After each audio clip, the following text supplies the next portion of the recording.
Grand Concourse 149th Street Station in the Bronx, graffiti writers gather at what they call the writer's bench.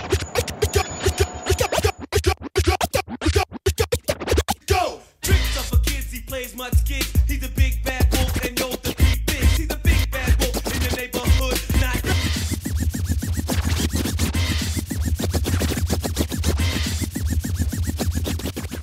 What's good, what's good, what's good? Live from the Writer's Bench, another ep. I'm your man Kill with my soldiers on deck. We got Bezo, Vic, JP, and Ev. What's going on, y'all? What up? Yo, we gonna get into a show tonight, but real quick, gotta do some shameless promotions. Me and my man Kaleem the Dream, aka K Fanatic, Zoo York. Recommend, you know, Zoo York banger from back in the days, Hydra record. Bezo Shy One used to do stuff for him. We just dropped his debut album, Right Back At It. Some of my best produced work, I think. Check it out, KIL889.bandcamp.com.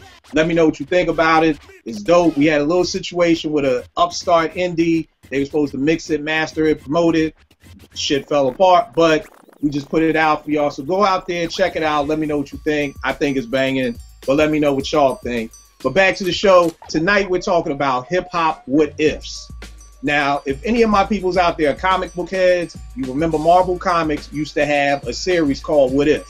And it would be stuff like, well, what if Dr. Doom was part of Fantastic Four? What if Spider-Man killed Wolverine? Or just crazy what ifs. And I used to love these joints because, to me, just as a kid, as an adult, you wonder, like, yo, damn, what if this happened? You know, me and my team used to always talk about when we was kids, what if Ric Flair wrestled Hulk Hogan? Who would win? Or what if this happened and that? So tonight we're dealing with hip-hop what ifs. Some of these joints are legitimate what if. You know, these things really happened in hip-hop history, and we're just going to talk about what if these things came true. And some of these joints are just things I've heard through barbershop talk and just chopping it about hip-hop for years. So the first joint we're going to go into, I don't know if Kat saw it, but Complex had the making of LL Cool J's Rock the Bells.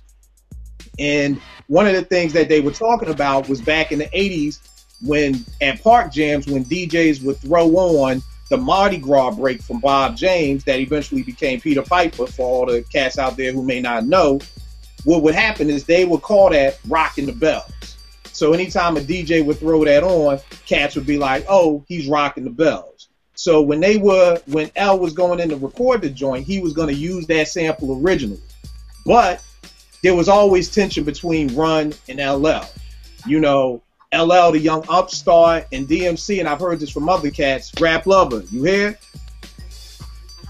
Yo, what's good? We got you.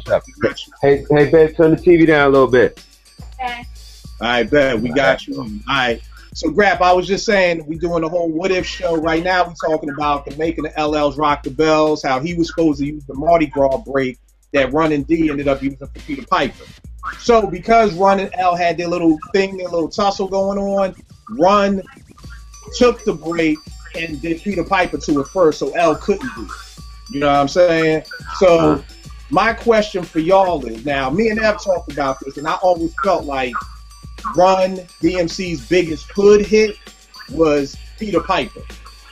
You know what I mean? Like, you know, of course, for the masses, it was Walk This Way and was Cross Them Over. But what if Run didn't have Peter Piper in their discography? Are they as huge as we see them? Because no matter if it was 86 and you put on Peter Piper, people lost their mind. In 2015, if you put on Peter Piper, people lose their mind. So what do you guys think? Do you think Run will be as big as they are without Peter Piper in the discography? All right, so Vic, why don't we start off with you? What do you think? Is Run DMC, you take Peter Piper out their discography, is Run DMC as big in the hoods? Do we have as much love for them as we would if Peter Piper wasn't there? I think so. I think so. Just from a New York, I mean, you know, excuse me, but just from a New York point of view, yeah, them cats was fucking huge, man. They are ridiculously huge. And look, I ain't even gonna go into the joints. I'm just thinking of, remember, and I'm sure Grap and Bees can attest to this, when Whose House came out. I'm about to say, Together Forever, all that shit. I love that record, B. It was huge, man. And I mean, you know, sucker MCs. Oh man, them cats, man. You know, we get Peter Piper was like the cherry. Right. Yo, that's exactly what I was thinking. It got to that point, it was like, damn. Yeah, by that time. I was the creme de la creme. That was just, in case you ain't know, motherfuckers, there it is. Yeah, Right. Too big. Yeah, exactly. Right. Yeah, it is. It was too big, man. It would have happened. I don't care if they sampled funky drum or whatever. It was gonna happen for them cats. They were too big. Yeah. I say. Okay, I'm sorry. Go ahead. No. So we all saying, because I agree with y'all. I think they feel just as big. I think for me, what I was telling Ev is like, I just know that Peter Piper just turns out a party more than any other run song to me, in my opinion. Like, you throw Peter Piper on, the girls gonna go, everybody's gonna go crazy. I think Run's House would do that too, though. I think Run's House would do that, because when that shit comes on, who's You know what? Yeah, but that's just a party aspect of it. You know what I'm saying? Because you know, That's what I was gonna say. because it's so much more than that, man. You know, like Red alert, man. Red alert. And I don't know what 80 this was, but they were the first Kiss FM had their shit live. And I remember that's the first time you heard Jay cutting that run. And that was the song, man. Yo, man. That shit. And what was the live joint for Run DMC? What was it, live at the Fun House with the Here We Go? Oh, yeah. Here we go. I keep my back and keep my hands inside my Here we go. Yeah, that shit Together Forever too. That was my joint. Together Forever. It was hard. Rockbox was big. I was about to say Rockbox was hard as hell too. Rockbox was huge. I don't care if you have to score the guitar. Oh no. Yeah, And then the black and white video too and all that. Yeah, that shit. They was going I away think with Rockbox really broke them into the pop market real heavy. Wasn't that was that the first one that made it to MTV? Right, that was Rockbox. Yeah, I was gonna say, man. Yes, they would have still been greater, Kill, because they had sucker MCs before Peter Piper even came out, and to me, that kind of sealed their hood. You know what I mean? But I understand where you're coming from, because that's a very danceable tune, so it gets people up on the floor. You know what I mean? But as far as them credibility-wise, they had already established it with sucker MC. Nah, maybe it was a New York thing, because I think what happened was, it's like Grab said. I mean, that's why I said to me and us. You know what I mean? In New York, that was like. It was like that was it, B. That was a whole summer. That was a whole summer. Yeah, so it was like, by the time that joint came out, that was almost like you said, Rockbox, and that got them their pop success or whatever. I think that was the first joint after that shit, after that commercial success. But for cats like us, again, I can only speak for New York cats, but they was huge. They was already huge in the streets. Yeah. And what you call was on the flip side of Peter Piper, my Adidas. So I mean, my Adidas was crazy too. You know what I'm saying? Keep in mind, I'm just talking about, like, just again, because I agree with you, Bezo. Even not being from New York, Run DMC was the shit. I mean, at one point in time, without Peter Piper, I was just looking at it from the standpoint of, like you said, Grab, kind of as maybe the better question is just as having that party anthem. Does Run DMC still have the party anthem with everybody, not just us hip hop heads? Because hell, if Get a Drum or something by Ultra Mad come on or some shit like that, we gonna love that ego tripping beat, but not too many. You know, so that I remember too. Back on that time, you mean the Marvel Whitney joint, right? Did Walk This Way come out before Peter Piper? What happened? Did Walk This Way come out before Peter Piper? After. It came out after the same album, but after. But you gotta remember too, Kill, during that time, it wasn't really no split like that. So it wasn't like it was like a pop market and a hip hop market. It was just really one market. Yeah, right. I don't even mean pop. I'm just saying, it like was MTV and the rest. BET came, you know. Stay in a house party and you throw on King of Rock. Do you get the same energy that you get when they throw on Peter Piper? I don't think so. Oh nah. Nah. I mean, Run shit rock to me. So yeah, King of Rock rocks to me. My I don't Adidas. think it would be the same. You're at a house party. You're DJing a house party around your way in '86, and you throw on King of Rock. Do you feel like you get the same oomph that you get when you throw on Peter Piper? Not for you. You're DJing for the crowd. You get it with Sucker MC. I feel you get it with Sucker MC. Like I said, here we go. I know here we go because I've seen that shit. I've seen here we go. Somebody doing here we go. Everybody went nuts and shit. Word up. So they was already rocking. I get what you're saying though. I get what you're saying. 'Cause that's the thing. I think it just happened after. For us, we knew of their success and that hood shit, Sucker MCs and all that shit. But for the rest of the country type, that other audience, maybe that joint for them was like, that's their signature Run DMC hard shit. But for us, it goes way back before that shit. Hold up. No doubt. But I just thought that was an interesting story that Run jacked L real quick for that, because it's like, and it is some petty shit. And L was going to Rick Rubin like, yo, how the fuck we gonna make Rock the Bells? And they done used the bells. Like, that was the whole. So you know what's the question I have then is that why LL had two versions of Rock the Bells? Yo, that original Rock the Bells was my shit, son. That was my stuff. I went and bought that single, G, on 4th Ave, the record spot on 4th Ave. I went and copped that single. I played that shit. Yellowbird. Yellowbird. Exactly. You know when like you done hit that needle so much, you get that extra black groove and shit. That whole song was like that. Oh God, yo, that was my shit right there. Word up. So like I said, just it bugged me out that L jacked him like that. But we gonna go on to this other joint. This is another true story. Shout out to the homie Brian Coleman and his book Check the Technique, and Rakim told me a lot of good tidbits up in there. If you're familiar with the In Control Marley Marl album cover, on the back, it's the ill picture of them at the airport. Everybody's there. One of my favorite covers, posters, whatever you could call it. I got that shit in here, man. I think I know where you're going, man. I think I know where you're going, The story is, after that picture was taken, they went to Marley's crib to record the symphony. Originally, MC Shan was supposed to be on the symphony. Shan at that time was bigger than all of them on there. So Shan got on his big head drawing like, man, screw them young dudes. I ain't gonna be on there. And he never showed up to the session. And Master Ace ended up saying, you know, he has a. What you say, Grab? I was saying he got a side to the story that he got on YouTube. So check it out. Okay, I ain't hear his side, so we're gonna go with this. But yeah, he got his side too. But go ahead. We gotta roll with this version for now. For if MC Shan gets on the symphony, does MC Shan basically take away? Because most people either say this is their favorite posse cut or it's definitely in their top 3. I don't think I've met really too many people who have not said this ends up in their top 3. Does MC Shan being on the symphony take away from this? So Vizo, you were saying that it would be as ill? Yeah, I think so. I mean, again, not to shit on Master Ace, because I got mad love for Master Ace, but Shan was nice back then. He was still, you know, a relevant dope MC type of shit, or whatever you want to call it.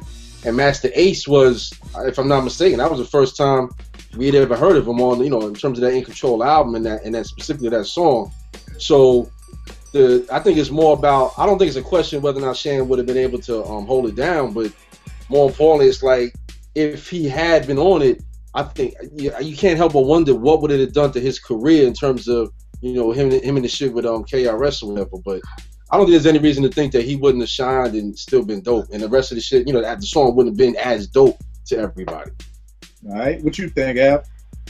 I agree. I think that you know, Shan being on there wouldn't have took nothing away. I think him not being on there didn't necessarily, you know, take nothing away or add nothing to it, because you got G-Rap and Kane on that joint. I think that was the big line, the big highlight to that whole song was G-Rap and Kane. And I don't see Shan coming with nothing that would have, you know, been compatible to what they were doing. So I think him being on there wouldn't have made the song any less proficient, or it wouldn't have took anything away from the song either. All right, what you think, JP?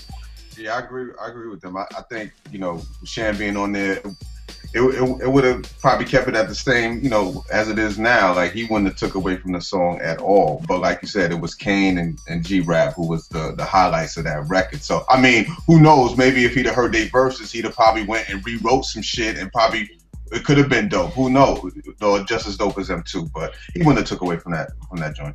All right, what you think, Rap? Did the Juice Crew Wars come after the symphony or before the symphony? Before. Okay. Well, I don't. Yeah, I I agree with the fellas, man. I don't think it would have made like any. It would have just been like another. Like a even swap probably. You know what I mean? With him and Ace. You know what I mean? Him not being on it though, I really do wonder if that really affected his career. Yeah. I don't think it would have, it would have just been like an even swap. You know what I mean? That's what I would have thought. I don't see how much more he could have brought to the table than, like you said, than Kane and G-Rap. You know what I mean? I don't see how much more he could have brought to the table than them.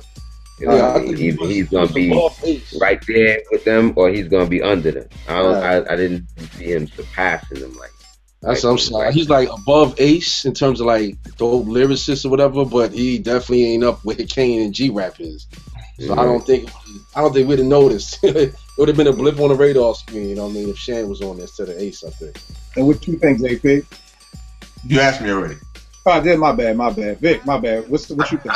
I think it would have been better because I remember hearing about that, man, and I just hope, like B said earlier, he was dealing with the whole KRS thing at the time, man, and I just hope, like, I always wondered, like, what type of, I think it would have just been better, man. I think it would have came with these crazy, shared verse and this Queensbridge shit added to the whole cut that just wasn't in there. It would have just been an element to that song that was needed at, because what was going on in hip hop at that time, man.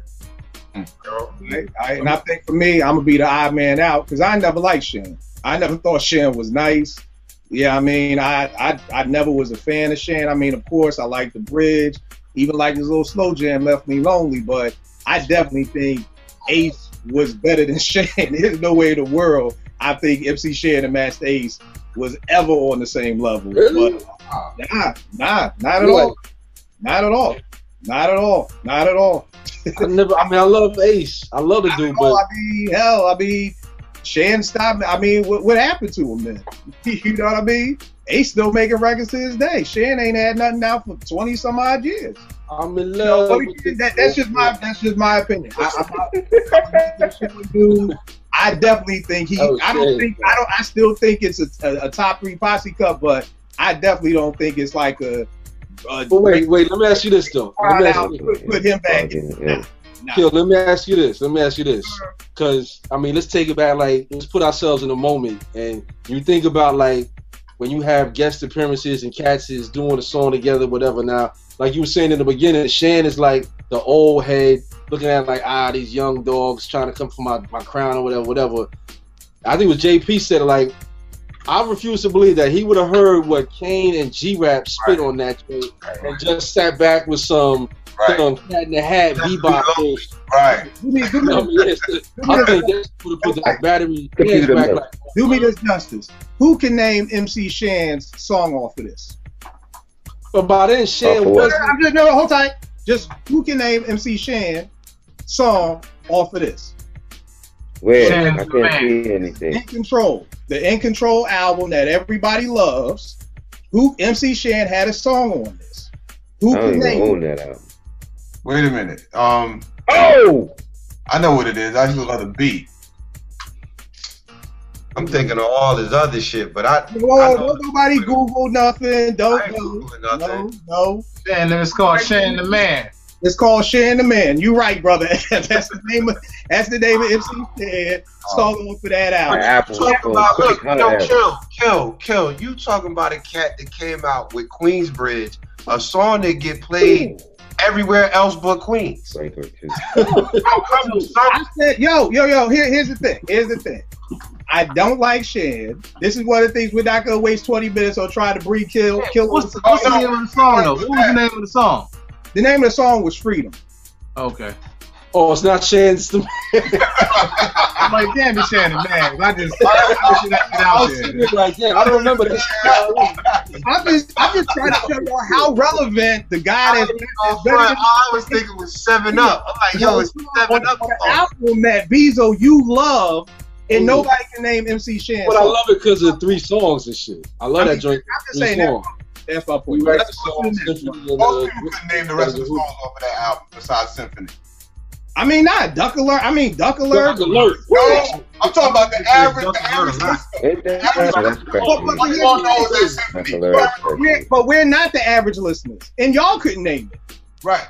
But we're not the average listeners. We're hip As hop. we proceed. Exactly. Thank you. I am.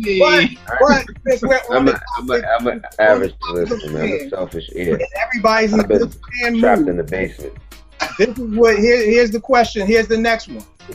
What if Boogie Down Productions loses the battle to MC Shan and the Bridge Wars? Impossible. Are they? This whole Give me a side. reality question. That's like asking if the Earth went the other way. We're gonna go back in time. I don't know until it happens. Hey, this is what if Dr. Doom joined the Fantastic Four? That nigga ain't joining. Man, let's not do this all over again. We're doing gun in the head stuff. My question is, if BDP loses this battle, Big out. is Boogie Down Productions, is KRS-One still seen in the same light that he is now if he lost this battle? He still goes on to make By Any Means. He still goes on with the same career, but this was an L. It's That almost like wouldn't happen. if My daughter wouldn't even be here. Like I That's too much of a flip in the Matrix, man. You talking about the hard thing about this though is that really the question is, could you lose a battle in 1986 and still be the man? That's really the thing. That's the thing. But so fast. The problem with that question is it's not like they had a Busy B Mo D moment. Like they stood toe to toe and battled, and KRS won that shit. It was just song and song. The Bridge is Over versus The Bridge and shit. right. yeah, but the Bridge is over. As long as The Bridge is Over happens, KRS wins. The Bridge is over. It was The Bridge in South Bronx. Then he came with Kill That Noise. Then it was The Bridge is Over. Right. And he never responded to that. So that's how it was considered that he took the L. So you saying these 2 songs, The Bridge is Over and South Bronx, never happened?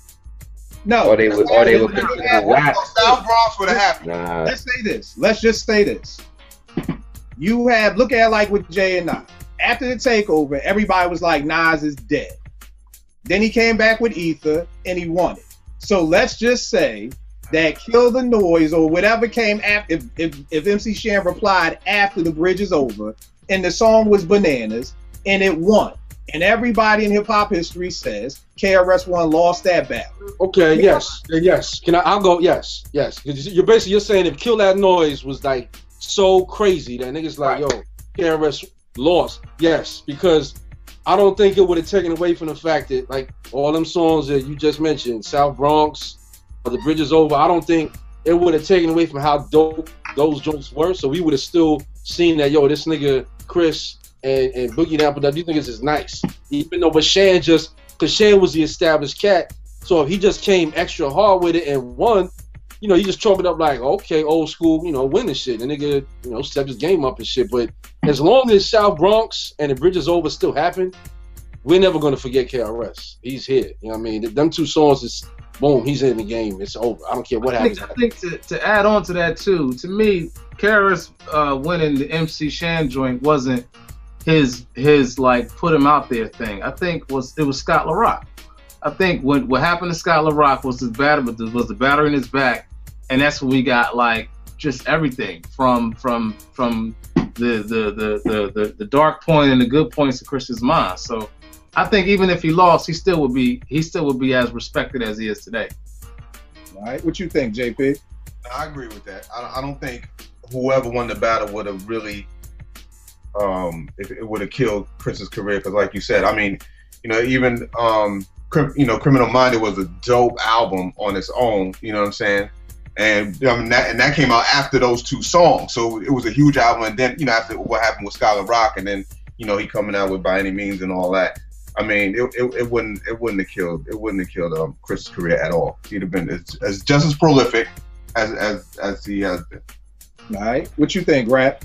Yeah, I agree with the fellas, man. I don't think that would have dented his career at all. He had the skill, you know what I mean, and it was only getting better and better as he was making records. Had he did something like, if it affected him to the point where he's like, I'm gonna stop making records, then yeah, we definitely would have been like, yeah, damn, that, you know, homie killed him, like literally, you know what I mean, pulled a Ja Rule on him or something like that, then yeah, you know what I mean. But it, you know, it didn't do that, you know.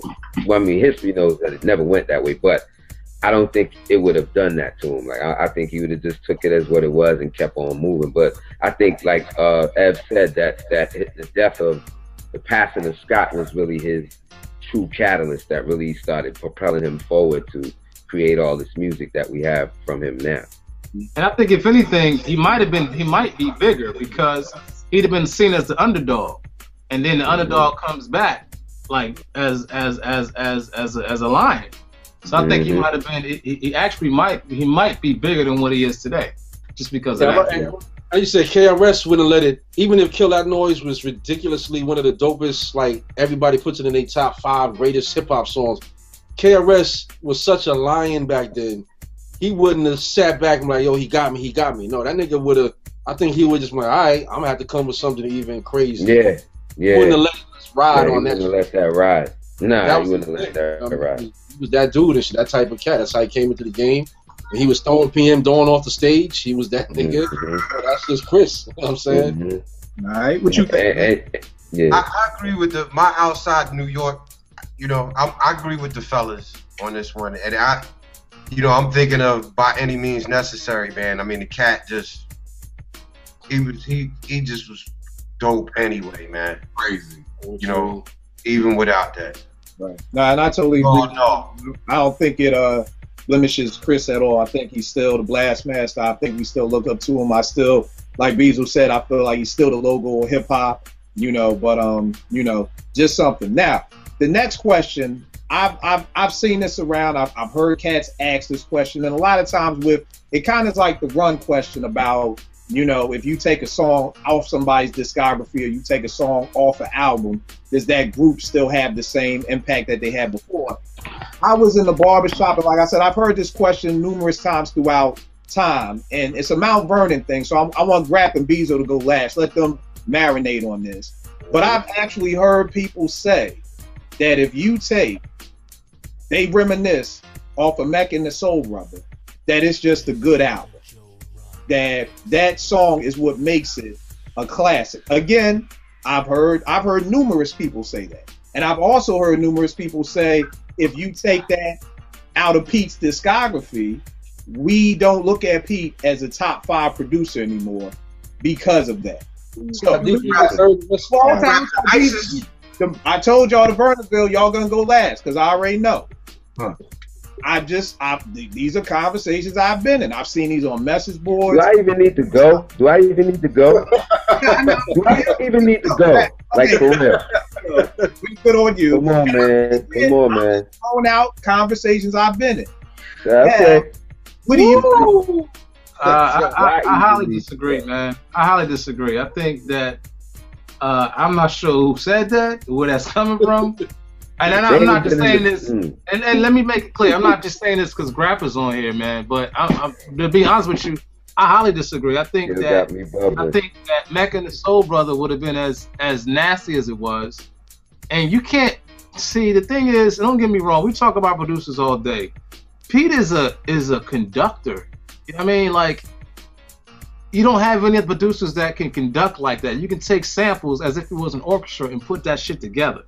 So to say that because you take one track off his discography that the person is not the person anymore, that's just wild, man. I don't know. I highly disagree with it. So that's my 2 cents. I think he would have been as strong as he was, and Mecca and the Soul Brother would have been as strong as he was. Right. No, I agree with you 100%. I think it's asinine and all that other stuff. I just we're skipping them, say asinine, acid 10. I mean, I think that's some of the dumbest stuff I've ever heard of in my life. But like I said, I've seen this on numerous message boards. I've seen numerous discussions about this numerous debates about this, and I don't think that takes anything away from Pete being in my top 5 or Mecca the Soul Brother being the classic album that it is. Again, I guess I'm like what Beezel said earlier with Peter Piper. It's like that's just the cherry on top of the Cold Stone ice cream. Like, and let me add this real fast, man. You don't become in hip hop. You don't become a legend off of one track. I don't know one person that we put up in this hierarchy category off of one song. So I think that alone just kind of like crushes that whole argument. Right. You become a one-hit wonder off of one song. Yeah. Yo, JP, what you think? I think it's crazy, and the funny thing is, they reminisce. Like, if you had to put a gun to my head, you know, I would. That's probably my favorite hip hop song ever. You know what I'm saying? Because of the way it was, the lyrics and the beat and all that, and taking that off that album.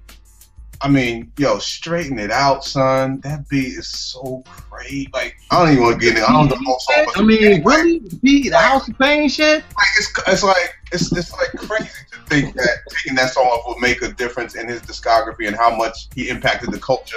Or like, that's crazy to me. It's ridiculous. I do not agree with that at all. All right, Vic, what about you? I was in the war at that time, man, and the first Desert Storm had jumped off. And They Reminisce Over You is huge on another level.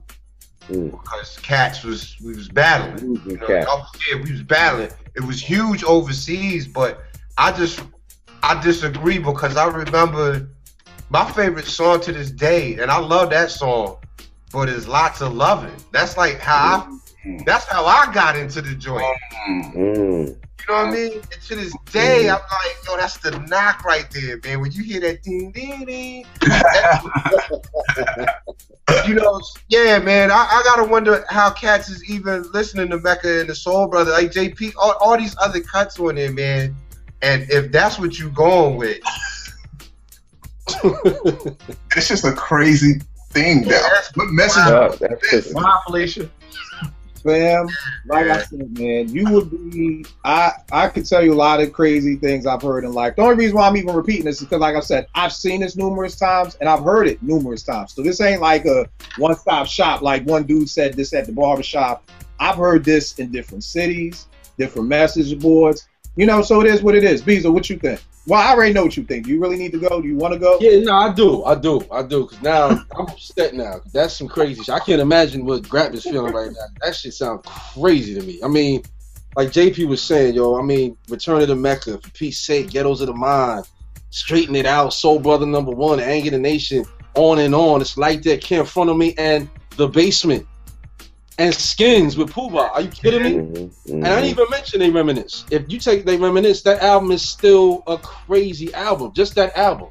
So that, to me, deads that part of the argument. And then this whole idea that you take it out of Pete's discography and Pete is not Pete Rock no more, that's lunacy, man. I mean, the next time a nigga says that, you hear that, you know, send him a link to his discography or some shit so they could see, I mean, the House of Pain remix, never mind the Shut 'Em Down remix, which to me is the standard bearer, the gold bearer for remixes in hip hop is Shut 'Em Down by Pete Rock. So somebody to say that, man, it's like I gotta really question your hip hopness for somebody to say that. You really just hate I feel you, it's to the point that when I'm in the shop, that's what really got me making mixtapes, because somebody said something to me in the shop like, yo, Pete ain't had nothing dope out since like the 90s. And I was like, I'm gonna make you a mixtape from just 2000 on of what this dude has done. Niggas ain't, you know what it is? Niggas ain't looking through shit. Niggas ain't doing what we used to do all them years and flipping the shit over because the CDs and now it's digital download. The seeing the producer name and all that, that's ridiculous. He did a cut with Jim Jones and he flipped the Kool and the Gang. That was just talking about that the other day. But that's why I said that's what got me in the mixtape. When cats would say stuff like that, and I'm like, you know, I ain't even gonna debate. I'll be back next week with something for you. So, I we roll, yo. Next on the menu, come on, son. Get the fuck out of here. I'm sorry, yo. Yo, get them niggas my number. Next time somebody say that shit, tell them to email me, text me, call me. Exactly. Word up, man. Them niggas look lost. They got these mind, dog. That's crazy. Yeah, man. I'm gonna disagree as well. I'm definitely gonna disagree. They have not been in the basement, B. Like, I wish I could treat everybody to a trip to the basement, B, and an hour with him. Just like I'll give you 30 minutes, B. He'll hit you, he'll blow your head off in less than 15 minutes, B. I give him that. Dude, the reason why I'm so myopic when it comes to like hip hop is because of him. That was the only thing here was Pete's beats. That was it. Like anytime he picked me up from somewhere, wherever, nigga, turn the radio or play them beats, yo. Like I don't want to hear the radio. I want to hear your beats, new, old, whatever. Just play some beats. Like it does sound crazy, and to take Reminisce out of his discography, man, like he has too many other things there that will just, you know, compensate for that. You know what I mean? Like maybe for some people that's their pinnacle song of him. You know what I mean? And they feel like that is the peak. You know, he can't go no higher than Reminisce. You know what I mean? And that was made with an SP1200. He has access to more sample time now. That album and more equipment, and he has more musical knowledge than he did in 1992. So to say that he can't surpass it, nah. Yo, you know what that shit is like, Kill? It's like the Jordan 6s. To me, the Jordan 6s is the dopest pair of hip hop sneakers ever. Better than the Air Force Ones. Jordan 6s to me is like the gold standard bearer for sneakers for hip hop niggas. If you take the Jordan, it's Mecca and the Soul Brother. Yes. I danced in those. The Jordan 6s out, the Jordans are still crazy. You're not gonna not fuck with Jordans. Oh, the Jordan 6. No. It could be the Jordan 5 and then 7s. All them Jordans, the Jordans are still fucking dope. That's ridiculous, yo. Stop it. Stop it. All right. So we all agree. That's an ill conversation to have, though. Nah, come to the burning with that shit. See if they can make it out there. I just want to know who. I gotta see a face to the something, man. Like what are you talking about? Like, all right. We gonna go on to the next joint. Since we talking about producers, do you think? And since last week's show we talked about Illmatic and could Biggie and Jay make it Illmatic and the beats versus the rhymes, what do you think? Do you think Illmatic would have been as big as it was if only Large Professor produced the entire album? No. Absolutely not. Absolutely not. No way. And there's no disrespect to Large, but that dynamic combo that came through for that album, like that was like we say sometimes on here, that's like a staple. Like if you want to take a young MC and say, yo, you want to make an album, he said, yo, I want to use mad producers. Like, all right, this is how you do it. You see what I'm saying? Whereas if you just say, yo, I just want to rock with one producer, you might point him to a Pete Rock and CL album or a Gangstar album or even Main Source's first album and say that's how you do that. But for that album, if you was like, yo, I want to use mad producers, so you say, all right, listen to this album. You give them Illmatic and you say, yo, you gotta have your stuff be cohesive like this. All right, what I mean, musically. So basically, even with Nas's rhymes, because last week he won for the rhymes. The rhymes are the reason why Illmatic is the classic. Even with I meant to change on that. Even with Large Pro, because this is Large Pro. Large Pro was the shit when Illmatic came out. Like, there's no whiff whatsoever that Illmatic is still as dope. If Large does it, what you think? If Large did the whole album? If Large did the whole entire Illmatic, but Nas is still Nas or Nasty Nas or whatever Nas y'all want to call it. Is there any consulting from Pete Rock and Primo on the album? Is there any consulting work going on? It's just doing all the beats. Large Professor did the whole album. This is Vagina. Nobody even snuck their head in the head. Do this. No consultation. It wouldn't be back. Nothing. And what do you think? Large Professor produces Illmatic. Is it still as big as the Illmatic we know? You know, Ashford and Simpson make a good marriage. Ruby and Ozzy make a good marriage. On that album, Nas had a couple of good marriages. Him and Pete was a marriage. Him and Preem was a marriage. Him and Large was a marriage. You can't take if you take two of those. If you take that away and just put them with Large, it'd have been a good album, but it wouldn't have been Illmatic. It wouldn't have been a classic. Yeah, it wouldn't have been a 5 mic classic. Nah, because I mean the way that Nas fit with those other producers is what made it all like gel so well. Like you had this cat that didn't just, and all producers and MCs don't necessarily like connect like that all the time. So you had this one cat that could connect with every producer that was on that album in his own way. That's what made it to me a classic. So if you take that away, you won't have an Illmatic no more. All right, Vic, what do you? Yeah, I gotta agree, man. Like you can't. If it was just Large, it just would have been.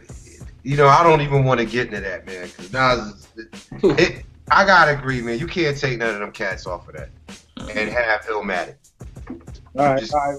And it's always, I agree too, but I think one of the things I always give Large Pro props for, because Large could have Brody that project. You know, Large could have been like, yo, I'm going to do the whole joint, and he didn't. You know, it's like, yo, let me connect you with some other people. You know what I mean? And he very well, the same way he did with Akinyele, he could have very well just said, nah, this is Nas, I see he's going to be, like, this dude is prophetic. This dude is going to be the next one. I'm keeping this one to me. Like, I'm keeping this in my pocket. I'm going to put this under my belt. And he didn't. So I've always given Large props for that because he very well could. And I'm sure Nas would have been cool with that. You know what I mean? This is still Large Pro, who is still at the time one of the illest producers. We ain't talking about Joe Snow, and he did. So I've always given him props for that because he didn't have to do that. I think like if you wouldn't even have like Main Ingredient is a huge, I'm gonna just use that. It's a huge head album, but Illmatic was able to become a huge world album because you had so many different cats put cuts on there that rock. There's so many different neighborhoods in the world, man. Like so many different ways. Yeah, man. Like see, my thing too is like I forget where I seen it said, but Primo said one time that they had done like Represent, and I think the New York joint, and then he heard the P Rock shit. It's like he called Nas like, yo, we got to get back in the studio. We got to do this shit over. And then he started working on the Represent that we heard, that we all love and shit. So now actually, like, that type of shit. Nas wasn't rocking with the first Represent. And that's why. Yeah, whatever the song, but I know Primo said that when he heard The World Is Yours, he heard the track, he's like, nah, we got to go back and we got to do some shit over and shit. So there's that type of shit to it as well. You know what I mean? It's like, again, it's not to take nothing from some more like iron sharpens iron type thing. Exactly. Like, okay, I think that's part of what happened with Nas. And I think that happened with Nas being as dope as he was for the producers. It brought the best out of them, and then obviously Nas. Like shit, Pete Rock, Primo, you know, I'm sure for him it was like, well, I got to come with my craziest shit. And again, it's not to disrespect Large Pro because, like you said, man, he was very relevant. He was still a dope producer back then. So, nah, it wouldn't have been the same. All right, cool. Another joint about if you take a song or a discography, I never knew this. Mr. Long, when he made the beat for The Choice Is Yours, the remix joint, the one that we all love, If My Train Goes Off the Track, he made that joint for Chi Ali. Now, yeah, he made that for Chi Ali. What if Chi Ali gets on that track? What is Black Sheep without The Choice Is Yours? Oh, they got mad shit. But again, I'm talking about masses wise. I mean, impact. You talking about impact? I'm talking about the impact of Black Sheep. I've seen The Choice Is Yours rock out cats with tuxedos on, and people get love with that. If My Train, I mean, Kill. Do you know why Chi Ali didn't? What happened that he didn't get it and they got it instead? Nah, I don't know the background of everything, but I just know that it was made for Chi Ali. I don't know, maybe Dress said, "Get the fuck out of here! You ain't giving that young nigga that." Like, I'm saying,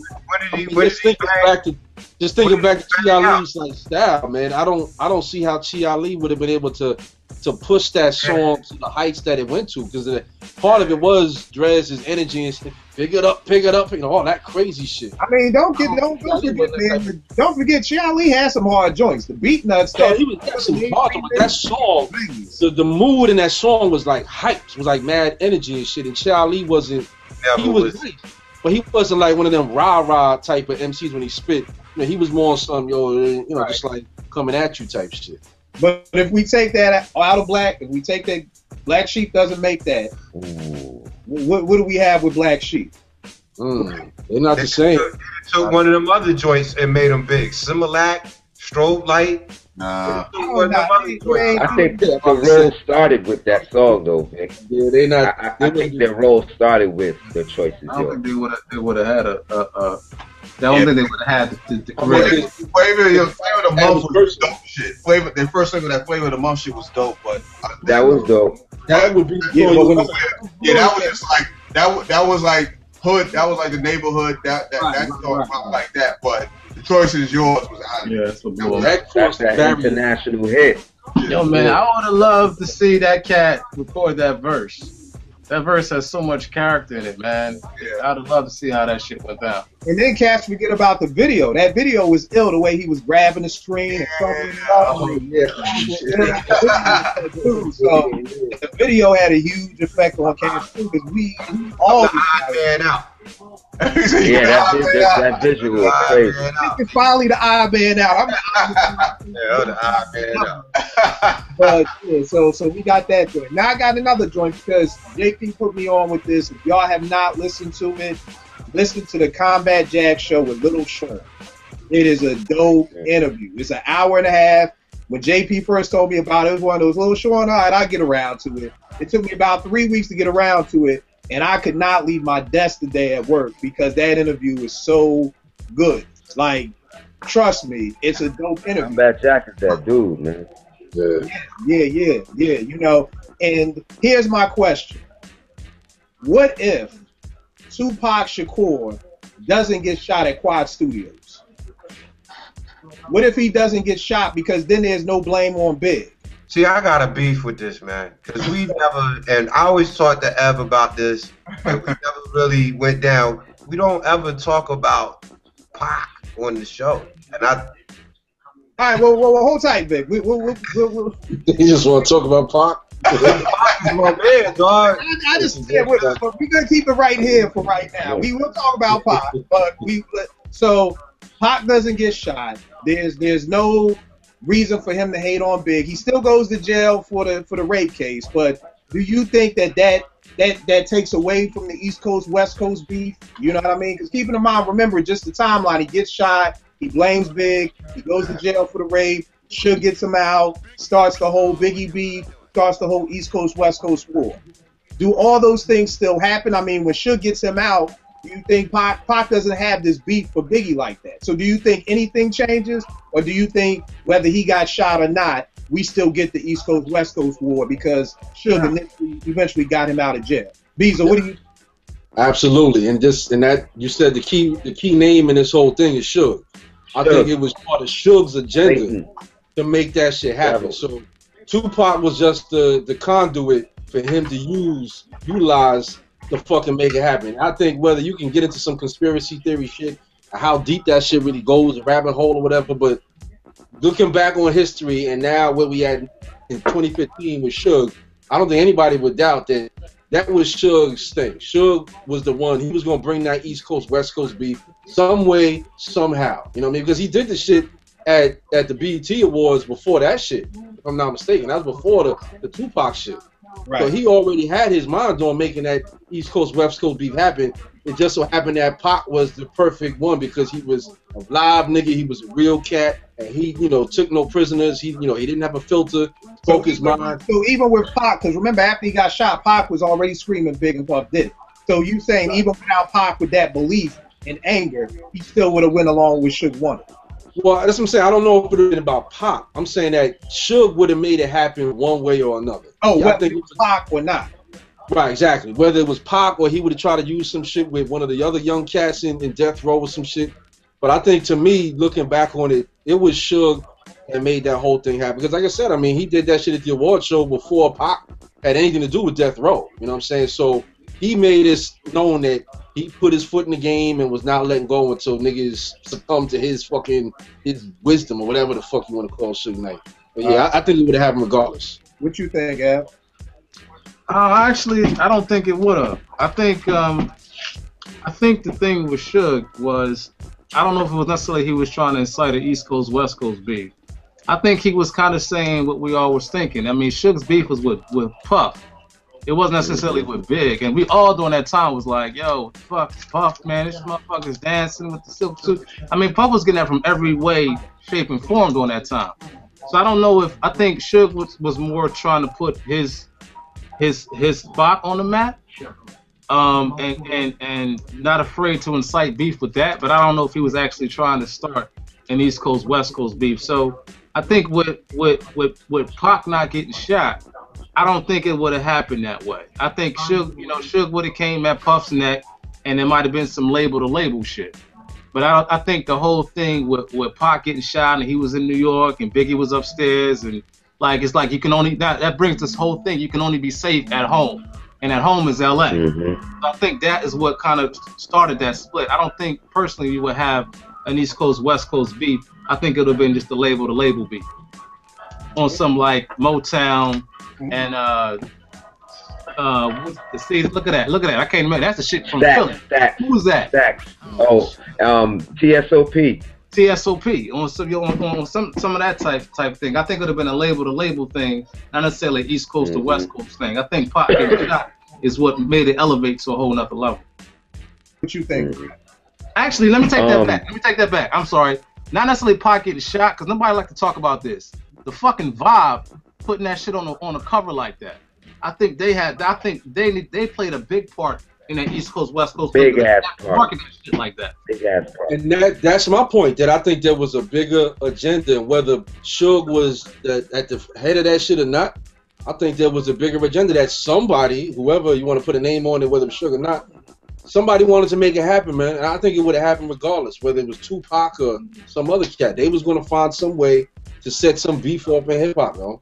Word up. And Suge going around don't forget, the nigga came to New York and was running up in labels, wilding out. You know what I'm saying? Until he got to run to Russell Simmons supposedly, and Russ told him some shit like, yo, nigga, you got to get back to the airport, so chill with all that. It's just still New York, nigga. So I don't think, that's what I'm saying, Suge was not trying to let it go. I think he just saw that as an opportunity. He was an opportunist. He saw that like, word, this cat from Oakland by way of Baltimore, wherever he from. Yeah, he a rowdy, wild, real nigga. Let's go snatch him up. He got shot in New York. Fuck them New York niggas. Fuck Puffy. Fuck Biggie. And he just put that battery in Tupac's back. But Suge, to me, always had that plan, man. That whole thing at the BET Awards said it all. You know what I'm saying? He talking about coming to death row, trying to steal Mary J. and Jodeci and shit like that. That's not some old just Tupac. That's Suge going out into the streets and shaking niggas up and trying to make some shit happen, yo. He was always going to. I think that kind of proves my point. He was trying to get people to his label, not necessarily saying I'm coming at this whole East Coast. I think it was some straight like label beef. Threatening niggas. He wasn't coming ahead to just hang out. Hey, can I have this? Look, if he's willing to sign people that's on the East Coast, that nigga was doing with the cats. But if he's willing to sign people on the East Coast. What's that? That's not an East Coast West Coast beef. If you're trying to sign people from over here, that means you're not necessarily beefing with people on the East Coast. You're trying to beef with that label.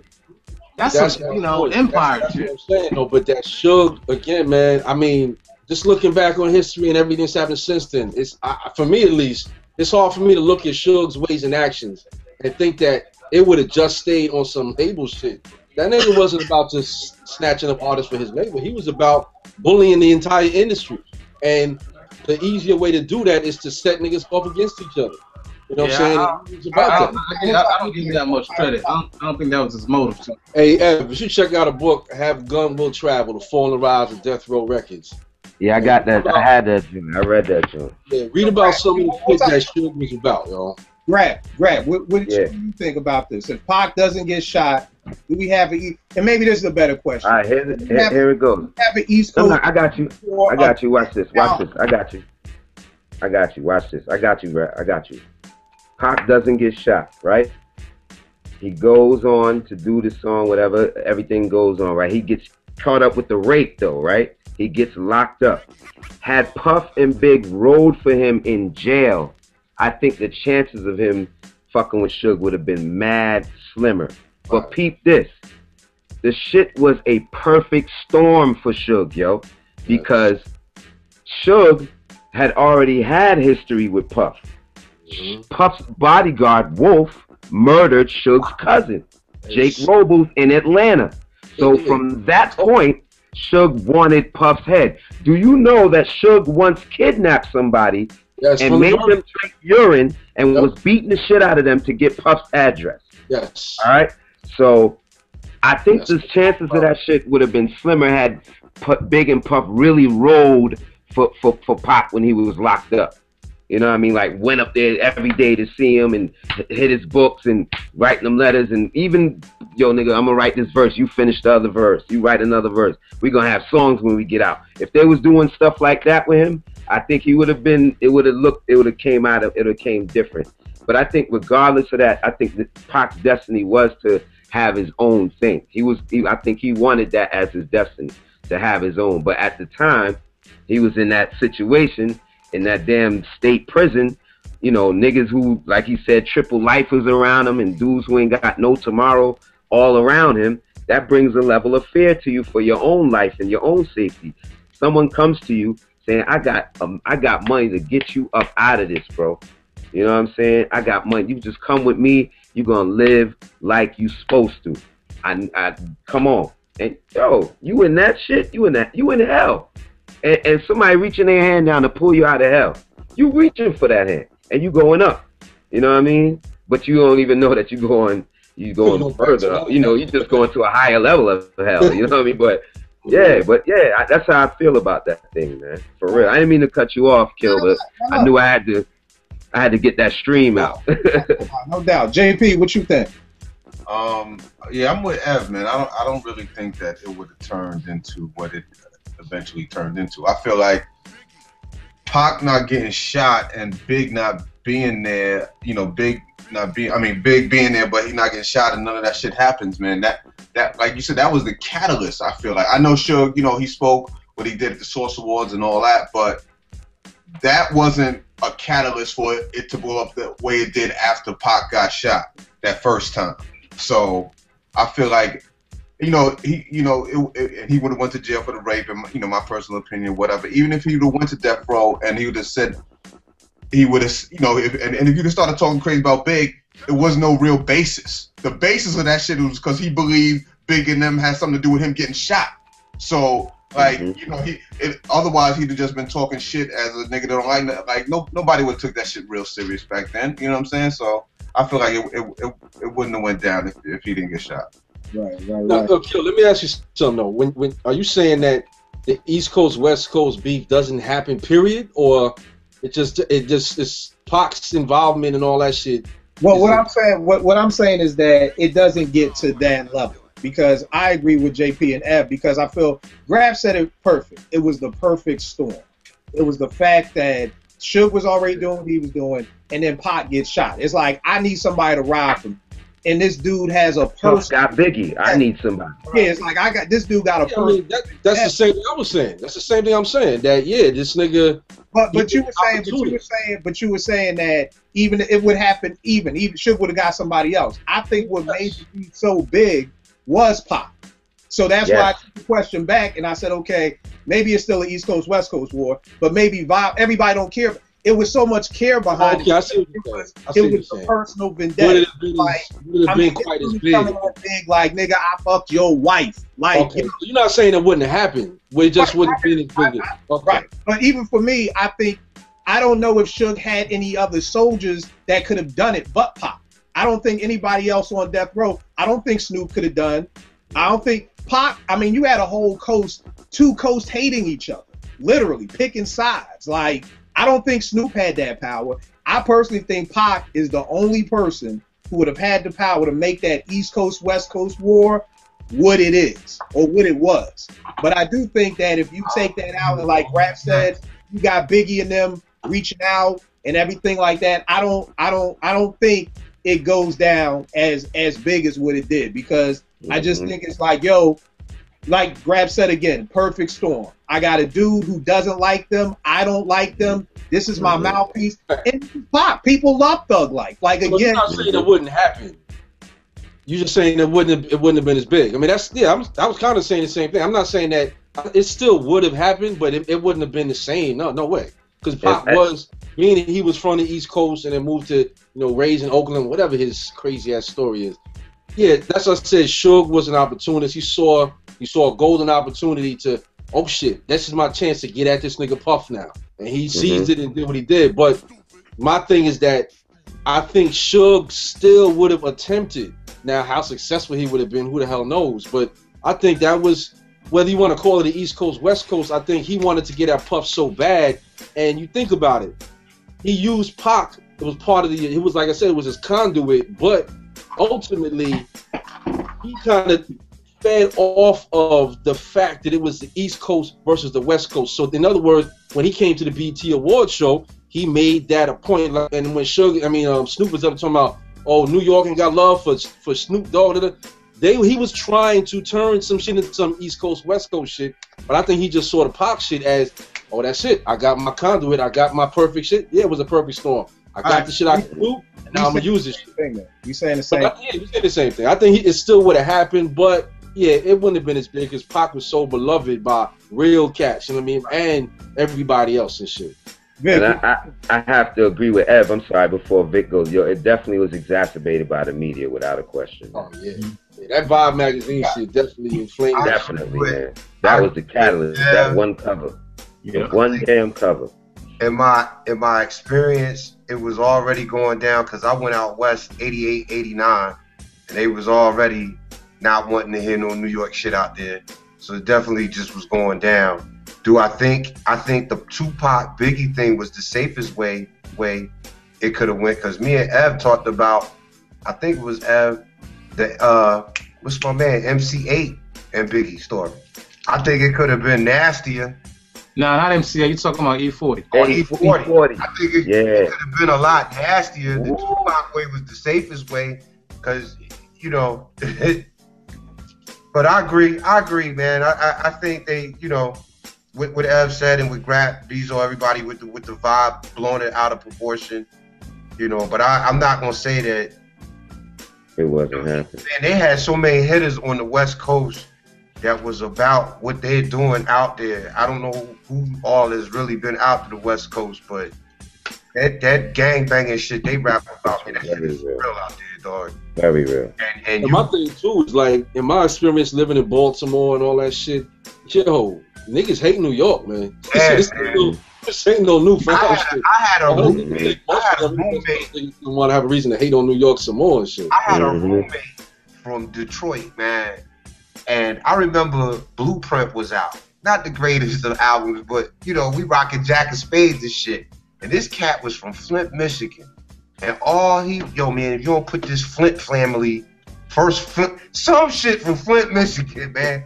But that cat was not trying to hear no BDP, man, on the strength of, where I'm from, we don't even rock that shit. I'm like, damn. But you know what? The reason why I don't think it would have been an East Coast, West Coast thing, everybody disliked New York. But I'm from Philly, and we ain't really get down with New York heavy like that back in the day. It was like, yeah, they're cool, but, and the reason wasn't because you turned on the TV and seen the videos. It was when New York cats came to your town. Because New York cats, so y'all know, y'all leave New York and they came to the town with the big shit. Yeah, motherfucker, we from New York, you know what I'm saying? From Queens, motherfucker, yeah. And cats in other places wasn't really feeling that shit like that. Like, what the fuck is this? So I don't think it'd have been, I don't think it would have been what it was. I think, I think it was just like somebody. No. Yeah, no, I'm still in agreement. I'm just saying that I don't think that East Coast, West Coast thing would have popped off like that. I think the fact that when somebody gets like injured to the point they almost die, this shit elevates to a whole other level. And then, with the Vibe doing what they did, it elevated to a whole other level. So I think, like, even when that happens, that's when everybody was like, oh shit, it's some East Coast, West Coast shit now. Fuck that, fuck them. They try to kill Pop. And I think from that point on, it just... Hold tight. So we're all agreeing. We're all agreeing that if Pac didn't get shot, it may have still been an East Coast, West Coast world. Not as big. My 2 cents, I'm like Chris Rock with the media. The media did play that out of hand, but Pac and them niggas talked enough shit to get it in the media. It's not like the media just made that shit up one day and was like, Bob is like, hey, we just gonna make up a story. Pac and them was running their mouth, and a media outlet is gonna take that. So I don't want to throw it all on the media, because you gotta run your mouth to get in the media. Now, Bob just made up a story that never happened. That's what I said, exacerbate. It's the media. Pac wanted an outlet. If I'm Vibe Magazine, I want that interview with Pac. And I'm going to put it on the cover. Not just to sell magazines, but because that's the story. That's what y'all want to read. That's what we wanted to read. So was it Pac or what Pac, where Pac was at? Because you had Northern California Tupac. That shit didn't get started till he was... All I know is Pac was talking shit. He needed a microphone. I don't know what Pac it was. I don't know if this was the guy. Because you got to remember too that the prison Pac was a different dude. That article he did was. But this is what I'm saying. But this is what I'm saying. The media is going to give you what you want to hear. So that Vibe story, we can't shit on Vibe because Vibe gave us the Pac story. He gave us the. No, you guys shit on Vibe because I shit on him for that. I mean what I'm saying is Vibe gave you the story that Pac wanted you to hear.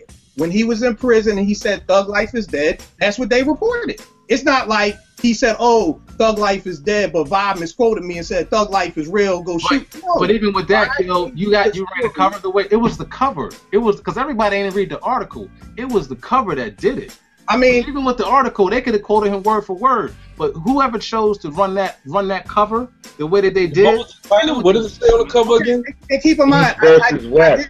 Versus West, right? It's about immediate imagery, man. That shit. I'm just saying that. Deep question. You know what? Let's just move on. Let's move on. That's a good question, though, Kel. That's a good question because there's some other stuff added to it. We need to really expound on that shit, man. That could be another session, man. That may be I didn't think it was gonna go that deep, but I mean, you could have potentially had two brothers still here. You could have had maybe some label wars, maybe a little East Coast West Coast stuff, but it's still incredible record. You know, that could have really changed that whole like where we at today. It's a huge question. It's a great question. But it's a huge question. And again, all of that came from the Little Sean interview. Big up Combat Jack, because I forgot that it was the Little Sean session that he got shot at. Yeah. And so that's how this comes back to the Little Sean piece. Back since we're on this, I want y'all to give me two things. What would be different if Biggie hadn't have died and he was still here? Give me two things that would have been different in hip hop. Come on, man. You always you had to go first, then. Because I need to be with the Biggie stuff, man. What the Biggie stuff? What's wrong with Biggie? Well, how come you say, all right, let's make it real? But wasn't his death just past the anniversary of his death? I mean, what? That's disrespectful for me to say? Nah, man. I feel like we always talk about Biggie, man. But all right. Here's the thing. And again, maybe it's just me and all the people I politic with. This is a question that always comes up. Biggie's still alive. I'll tell you my two things. I've heard a million times from people, Jay-Z wouldn't be who Jay-Z is if Big was still alive. For sure. Oh, yeah. So, remember, Kill, we can show about this. It's not like I'm just like, oh, Big died, let me bring this shit up. These are conversations that I've seen cats get into numerous times about, and even if it's not a conversation, I've heard niggas say, see, this shit wouldn't be happening if Big was here. I've heard that. I'm with y'all on that. But what if Pac was here? What if Biggie and Pac was here? What would happen? How do we follow that question? If Woody had gone to the police, this would never have happened. Hey, Kill, I'll say this, though. Kill, that, because we had a show. I don't even remember we talked about this, and I said that hip hop to me kind of lost its way when Pac and Biggie got murdered and shit. Kind of lost his rudders and shit. Was kind of drifting at sea for a while there because they was kind of the leadership from the two coasts and shit. So I do think a lot would have changed. But in terms of Jay, I said this before on this show and I'll say it one more time that Jay's his personality he's shown us in his quest to be the man in hip hop. I think it was just a matter of time before him and Big would have went head up. I don't care what anybody says, because you look at his history, the only nigga right next to him that he never brought it to like that really was Kareem Biggs. Everybody else, we talking about Dame, fucking Jazzo, R. Kelly even, everybody else. Nas, Cassie, he was cool with, ran with, worked with personally. Jay ended up having some type of, I gotta get at them and shit. And if Big was on top, and we see how important it is to Jay to be on top of the game, I think it would have been just a matter of time, man. Something would have had to go down. Even if it was Jay just making up some shit, I think his quest to be number one, he would have had to bring it to Biggie at some point. Yeah, he just brought a topic out of my head too. I'm gonna tell her that after we get off here. Hey, P, what you think? What was the original question now? What are two things that you think would be different in hip hop if Big was still here? Different in hip hop? I mean, for one, that whole probably that whole commission thing that they was going to do would have probably happened. I don't know how successful it would have been, but it would probably been pretty big. The commission was Jay, Little C's, and Charlie Baldwin, right? Yeah, Big or whatever. So that might have been pretty big. What else would have been different? I mean, I don't know. I mean, we would have probably seen Big go a little higher and then come down as most rappers' careers go. That's how I feel. Nice. I think Lil Kim's what happened, Bezo? Lil Kim's career maybe is a little different. Right. That too. That would have been. Going back a bit, I remember me and my man, we helped build the nigga Rivera's studio. That nigga talked to us literally till the goddamn sun came up, boy. Oh my god. It's killing me at that convo. But one thing he said was like how Shorty lost her mind. She like kind of lost her way after Big going to shit, and that's when she started getting into that whole world of wanting to be like the Marilyn Monroe of hip hop. You know what I mean? And into that, not to separate the people, but into that white elite type of world. Like Big was like, her driving force coming into the game and shit. So when he left, she kind of, went far field with the shit and started doing all the wigs and chopping her face up and all that shit. So I think her career might have gone different. Right. I do think that would happen. That's true. Right. Bezo, didn't he tell her that he wanted her to be the Marilyn Monroe of hip hop? Big? I don't know. I mean, the way made it out like she just. Or was that in that damn after special called Notorious? What's that? I said, was that in that after school special called Notorious? Or did I imagine that in there? Maybe I did. Go about that. But it was when this shit happened, combo happened. It was right when she had the joint with Lil C's. With the Crush on You joint. Crush on You, yeah. It was right around then and shit. And he was like, at that point, she was starting to get into like fucking with the fashion world, like on some running with, I don't know them designers' names. I don't give too much of a shit about them, but them female fashion designers and all that little crowd. And she was running with them, and then like said that when Big died, she just went off on some tangent and shit. And he said they had tried to talk to her, and she was like, nah, like, yo, get away from me. She actually moved because they all lived in the same them condos and shit right across the bridge, Fort Lee. Right across the GW or whatever, and she like moved out of there or some shit supposedly because dealing with that nigga and shit. Didn't want to hear his mouth no more and shit. The nigga And for me, like I said, I definitely don't think Jay is Jay. And for me, I think it would have forced a lot of MCs to step their rap game up. You know what I mean? I think at the time I always said like I felt like we got the best. Jay always reminds me of the dude who plays up to his competition. So if he's when Reasonable Doubt came out, Nas was dope, Big was dope, Pac was dope. He knew he had to come with it. But I feel like you get the best out of Jay when there's somebody there, kind of like you were saying, Bezo, like iron sharpens iron. It's like when there's another MC that's like we got another dope Jay when him and Nas went at. You know what I'm saying? So I believe it would have forced cats to step up their rap game. And to end the show, this is wait. I ain't answered. My bad. What you got, Ev? Actually, did Vic answer? Nah. I didn't answer either. Kill Russian niggas off. I'm sorry, man. I apologize. I'm sorry. What you got? Mine is quick. I think we'd have been at $500 tickets, 80 guests, and 30 minutes of Ready to Die and Life After Death. That's what we've been at with Biggie right now. All right, Grab, what you got? Him selling out the Garden before Jay. And like you said, dudes having to step their rap game up and find their own character and find their own being. Dudes would have had to find something else to be, because it's quite a few dudes who took that that energy and that vibe and try to kind of like emulate it. You know what I mean? So yeah, cats would have to find their own way. And what you got, Ev?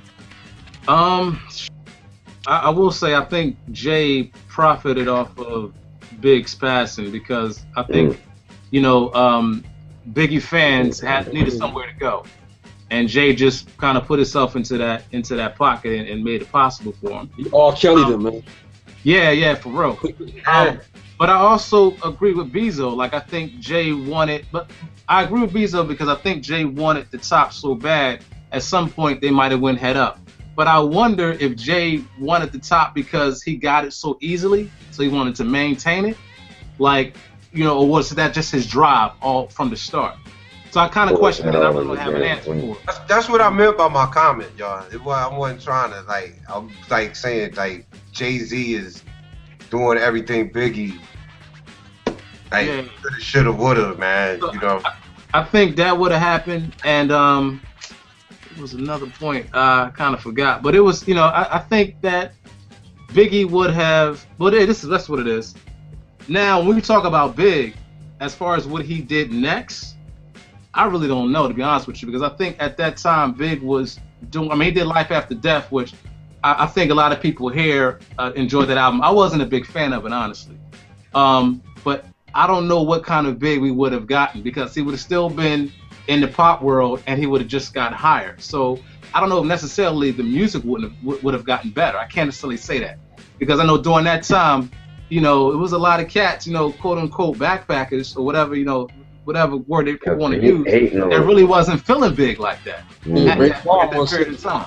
The show. Look, at that time where he got where Jay got huge. I mean, now here's a what if? What if Biggie and Pharrell, because that's really well, that would have happened. Now for Jay, Pharrell really, to me, made that cat. So if you take Jay out of the picture, you throw Biggie in there. Biggie with Pharrell. I mean, I don't. Without saying this, same trajectory. I guess for me, like I've always said, man, when Big and Jay was alive, I felt like the placement was there. Big is 5 million, Jay's 500,000. Some cats say that's because of Puffy. Some say whatever. Big dies, Hard Knock Life comes out. Now Jay sells 5 million records. I don't think that's a coincidence. Jay inherited Big's crowd. You know what I mean? I love Hard Knock Life, the song, to death. That ain't no song that take you from a gold artist to a multi-platinum artist. So that's how I look at the game. But Kill. Let me ask you something real quick. I think we had a convo about this a while back, but correct me if I'm wrong. Maybe somebody else know. But at the time when right before Big got killed, right before the album came out, if I'm not mistaken, there was some talk of him trying to leave Bad Boy. You know what I mean? He was trying to get out of that shit. Same thing with Pac was trying to get off of Death Row.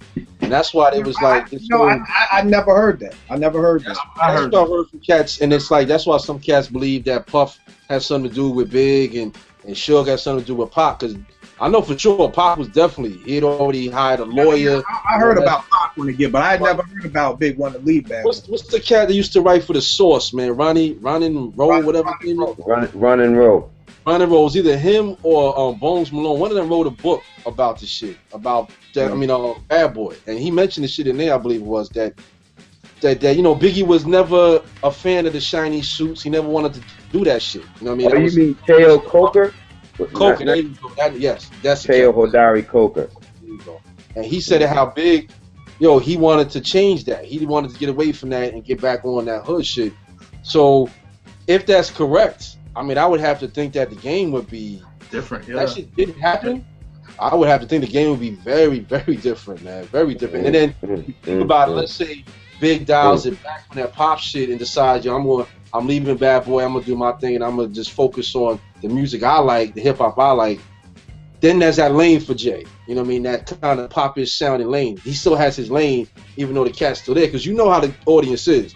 Once Biggie stops making those Biggie, give me one more chance, and he's doing some hard shit. Everybody back with it.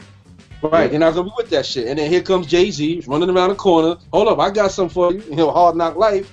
Oh, there you go. They would have jumped on his dick. So I think if everything played out the way it supposedly was going to, Jay, I think, still would have had an opportunity. I'll say that. I'm not gonna say he would have still blew to this point, but I think there would still been a little lane for that nigga to get his shine like he wanted to. And because of that, you think about Jay. Let's say Jay is big enough in the pop audience, but he sees he's not getting that recognition from the hood. But the nigga Big is still getting that love after he dialed it back. I think that would have been the impetus for Jay. Like, now hold up, man. I can't have this nigga. He's still getting that love and shine from the hood that I'm supposed to be getting. And I could see Jay decide like, all right, that's my opportunity now. I gotta go get this nigga for that. I can't have this like that. Because again, that's been his MO, man. All right, so tell me this for the last joint: Big Daddy Kane versus Rakim in their prime. If that battle happens, and I know me and F talked about MC battles, and he was talking about there's a difference. So live on stage, who wins, Big Daddy Kane or Rakim in their prime?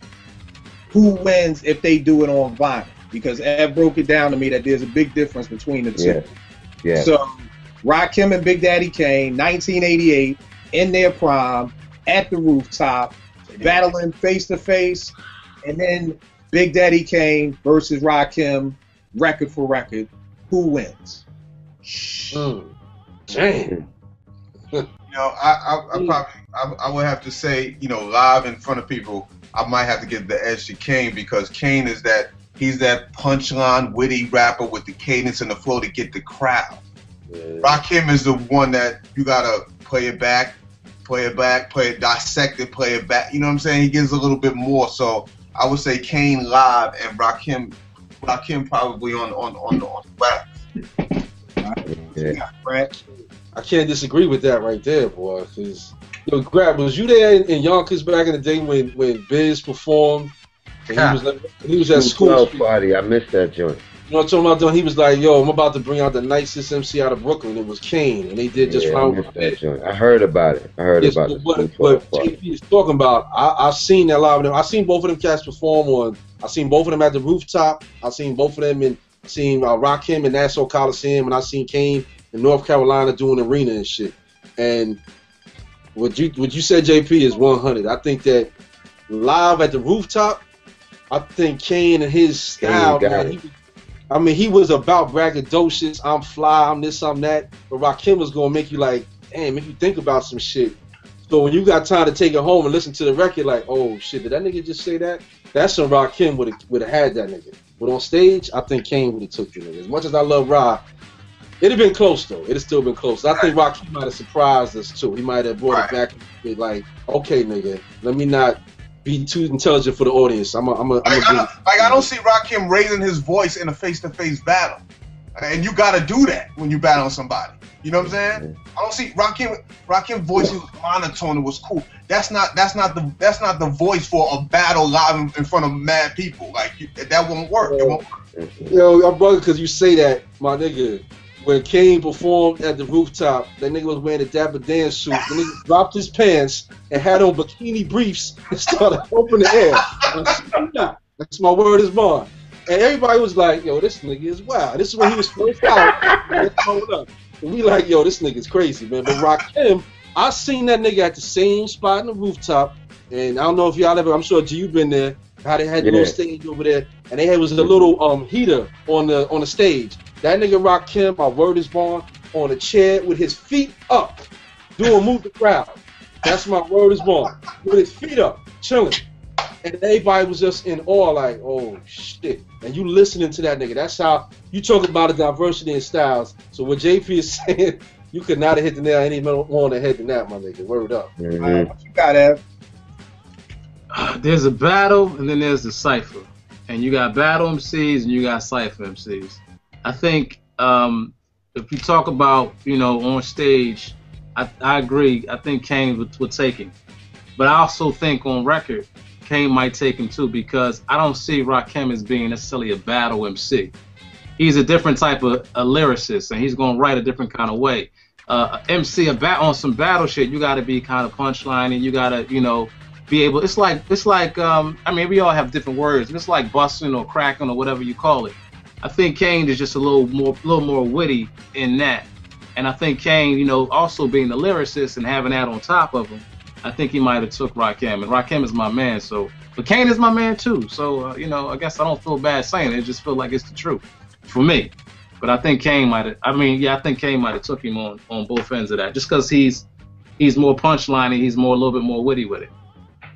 All right. Remind how Rakim got his name though. Don't forget how Rock got that name. He had to battle a nigga for the name Rakim. That's what Tunji told me years ago. Like in Amityville, a nigga had to battle another nigga named Rakim from Long Island for that name and shit. And let Tunji tell you, Kill. He's like, yo, that nigga Rakim. You know what? I didn't know. Was that nigga Rakim from Amityville as good as Big Daddy Kane? That I don't know. I mean, yeah, you're right about that. But just in terms of what Evan's saying, I mean, I don't disagree so much with what Evan's saying, but it's like. No, you got a point though. I didn't know he had to battle for his name. Yeah, my only thing is just like, you know, Kill, it's like an ill ball playing nigga, you know, you put him on a different team, is his style still compatible with that team? Is he still going to win? But Ev, basically what you're saying, like, that whole shit, that's in Kane's wheelhouse, because he's a lyricist, because he's also a braggadocious type of nigga. Yeah. So that's like in his backyard. Right, Rakim has to kind of step out of his comfort zone and step into a different world. And that's not to say Rakim couldn't do it, though. Right. Grab, what you got? I have to say Kane definitely will have him on the stage.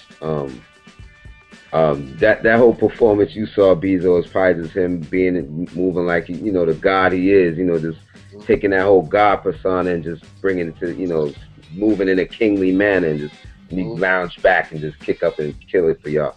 But I got Kane having him on stage, but on the wax, if we're talking about like straight up, like Ev said, if we're talking about lyrical battling, yeah, I think Kane might have him. But if we're talking about, all right, Rod, you write your best song, and Kane, you write your best song, and let's present them. Right. Then yeah, Rod might get him right there. Right. I agree with that. What you got, Vic? I got Kane all the way, the live and the records, man. Right.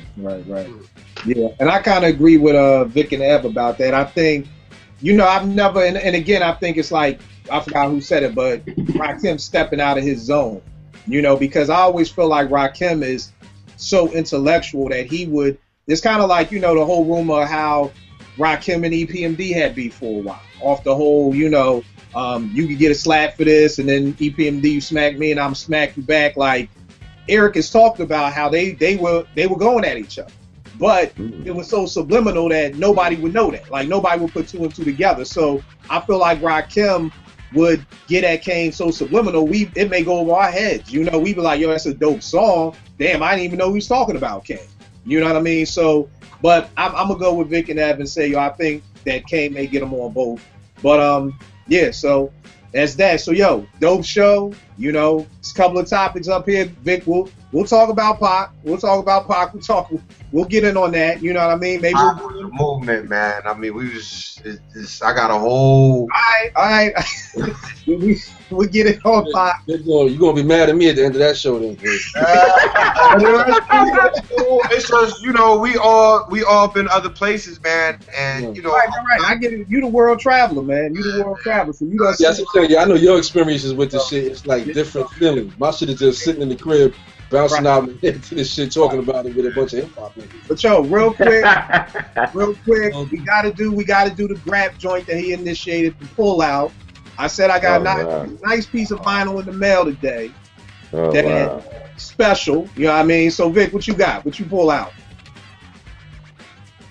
Just because cats is starting to not know how to collect no more, and this ain't nothing really crazy, but for what I got it for, I'm gonna throw that up there. What's that? Bring it back some? Pull it back some? That's Soft Machine? Nah. Oh, man. No, that's not Soft Machine. Yeah, do you see, do you, yo, pieces? Three pieces, Future Vibes. Check it out. You black on my screen, so I can't even see what it is. There it is. All right. There it is. Oh, okay. I just saw a number. I thought that was... What you got? You got some vinyl for us tonight? Who, me? Yeah. Oh. I mean, I guess since we was talking about, since one of the questions was about Pete Rock, you got to pull this out right here. You know what I'm saying? All right. Back in the Soul Brother sample. No doubt. Ev, you got anything for us? Yeah, I'm gonna pull some now. I'm gonna go on the hip hop side of things for a minute and pull this joint right here out because I don't see it that often. It's deaf. Dynamics. Sir, yes, sir. Bezo, what you got? Ooh, nice. UTD. Oh, man, right here. Hamilton Bohannon. Sir, yes. I got a Bohannon joint. I'm gonna take He that. took a joint over here, if I'm not mistaken, is singing a song for my mother. That's Yeah. the Ed O.G. Yeah. And Love Sexy for Hev. What you got, Brad? I want to shout out Vic, man. What up, Vic? Oh, Nah, the yeah, cool it is is right there. Yeah. Yeah. I'm with you, Vic. This shit right here is a straight. It's just a loop, but he hammed out with that loop. You don't have to change, and then you got Fruit Man. So like, and then it blesses you with Summer Madness. You know what I mean? Like, God, dog, man. What's wrong with that? This album right here, B. This is my Burn It Up album. Yes, sir. And on my end, I just got this in the mail yesterday. Got the Black Messiah on vinyl. D'Angelo. What's that, brother? I can't even see. Black to D'Angelo. Ooh, nice. Black Messiah vinyl. On vinyl, nice and sealed, never being opened. This is gonna. You're not gonna open it? Nah. This is gonna sit for a minute. I'll cop another joint, but I think they're sold out almost everywhere. So. Wow. Yeah, I heard MC Light. I think. You know how much that shit's gonna be worth, yo? Exactly. So that's just gonna sit for a while. What you say, Bezo? So I think it's MC Light. One of them is doing an album, and it's only gonna be available on vinyl, some shit like that. That's dope. That's dope. That's It's only like 300. Like even it's a limited number of vinyl, but it's only gonna be available on vinyl. I think it's MC Light. One of them. That's about to be the new trend, though. Limited pressing. Yeah. The Wild Ghost Chase unicorn shit. For hip hop, though. Man.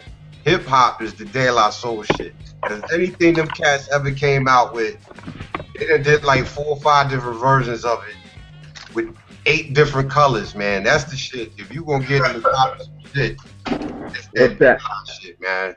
Yes, They got a joint coming out with Pete Rock and shit too, a mixtape. Yeah, he's supposed to have a joint with Pete and Primo doing it or something like that. Yeah. So that's something definitely dope. Clear Lake Auditorium. I need that on wax. Yes, Clear sir. Lake Auditorium. Yes, sir. All right, y'all. Dope show. YouTube.com/live from the bench. Again, cats, listen to it. The Right Back at It. K Fanatic, Kaleem the Dream, produced by me. 14 cuts. Bang and Kill. 889.bandcamp.com. Thank y'all for chopping it up, man. Trying to go through the what ifs. Joints was a little hard, but we got some joints that may open up to another show. So good looking, y'all. Peace. Peace.